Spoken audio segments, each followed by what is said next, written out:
Boa noite a todos, sejam muito bem-vindos nessa casa que nos recebe tão bem.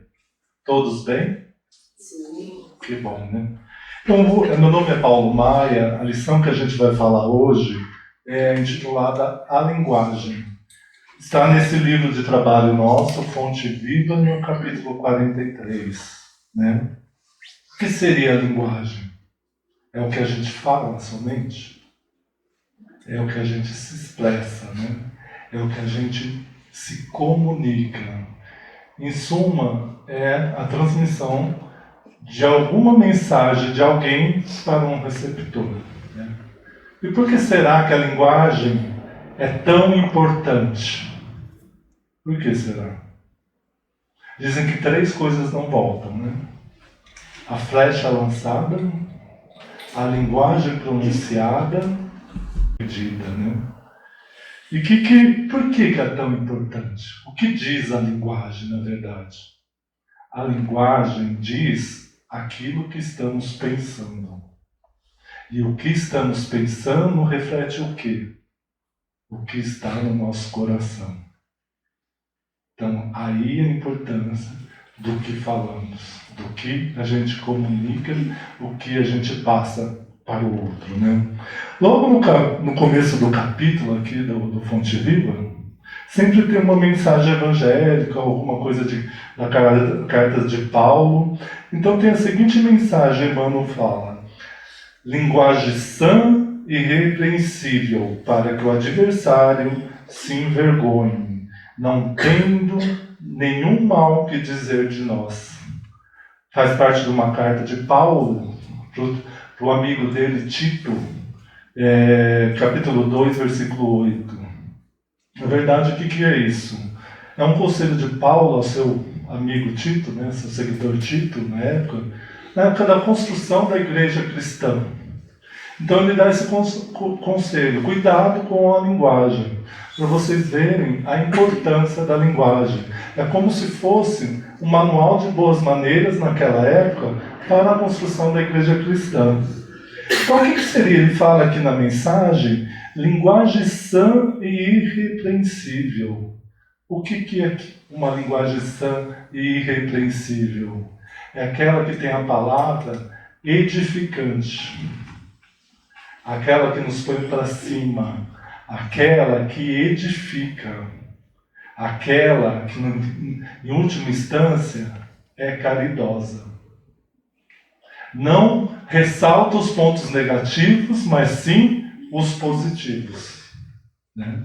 E é caridosa porque a gente pensa que caridade só faz parte da doação de alguma coisa material. Mas você falar uma palavra edificante para quem está precisando é uma forma de caridade. Não é somente doação que é caridade. Né? E Cristo nos fala que a caridade é uma das maiores virtudes. Então a gente falar uma palavra edificante para alguém, a gente está sendo caridoso, tá? Exercendo a caridade. Também Cristo nos fala que conhece o cristão através das nossas obras.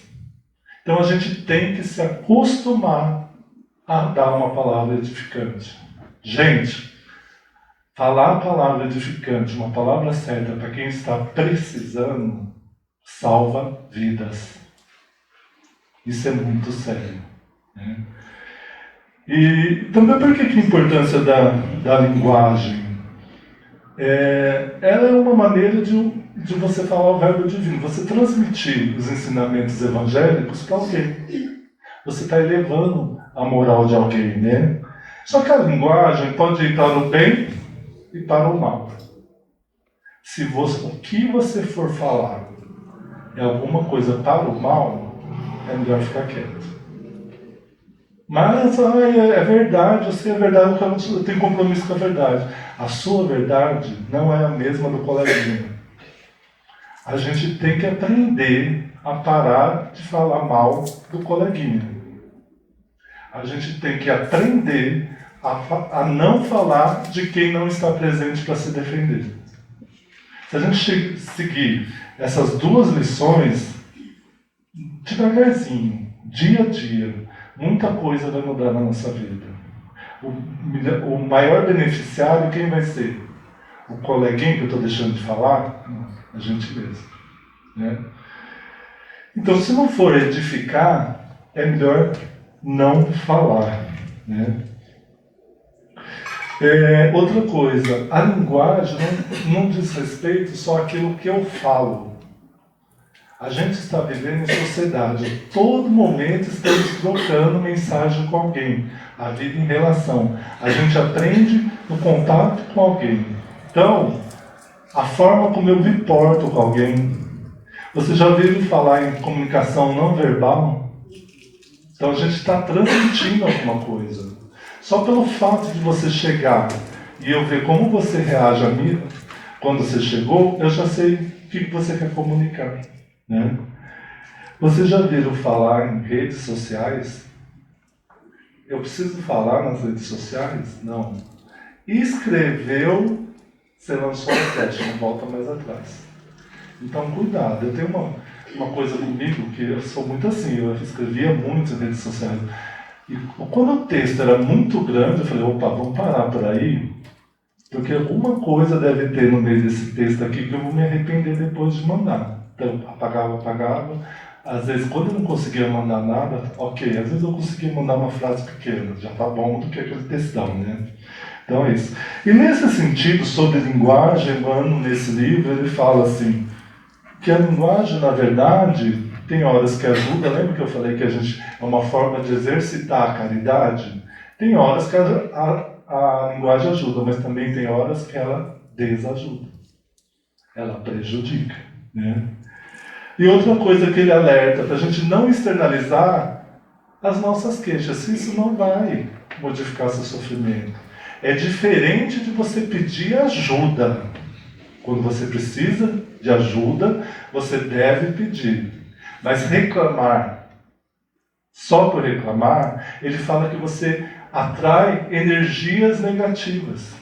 E não vai resolver aquele problema, nem vai diminuir aquele sofrimento. Né? E a gente tem que ter noção do quê?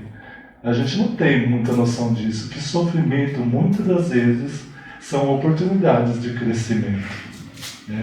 É pelo sofrimento que a gente se modifica, moralmente falando. Eu tenho quase certeza que todos que estão aqui não vieram por amor aqui, vieram por alguma questão de sofrimento. E é onde a gente se modifica. É por aí mesmo, né? E ele também fala que a palavra é um canal do eu. Né? Você expressa as suas paixões, né? Os seus vícios e assim, e também onde as suas virtudes se sobressaem. Você está transmitindo a mensagem naquilo que eu falei que está no seu coração. Então você pode, através da linguagem, construir ou também destruir. Muitas guerras começaram através das linguagens, né? Das mensagens não faladas. E Emmanuel fala que a linguagem envolve 3 elementos. Primeiro seria a expressão propriamente dita, né? Você deve se expressar claramente, de forma coerente e de forma coesa. Você ser direto no que você está falando, né? E também você tem que ter cuidado com a maneira do que você fala. Apurar o modo. Se você está falando de um modo rude, não é legal, né, gente? Você pode transmitir a mesma mensagem de outra maneira, né? E também a questão da voz. Quando você fala, a sua voz diz tudo. Se você é agressivo, se você não é, assim por diante. E nesse sentido, Paulo termina o capítulo, né? Ele dá receita sobre o que falar sobre a linguagem, né? Ele fala para a gente não ser nem tão doce, que gere desconfiança, nem tão rude, que gere alguma coisa negativa. Ele fala exatamente que a linguagem tem que ser sã e irrepreensível, que nenhum mal possam dizer de nós. Então, gente, vamos aproveitar a oportunidade que nós temos aqui dessa encarnação, de crescer, não perder tempo com besteiras, principalmente falando mal de alguém.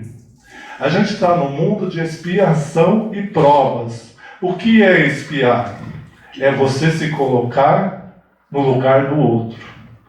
O que você está falando, você gostaria que falassem de você?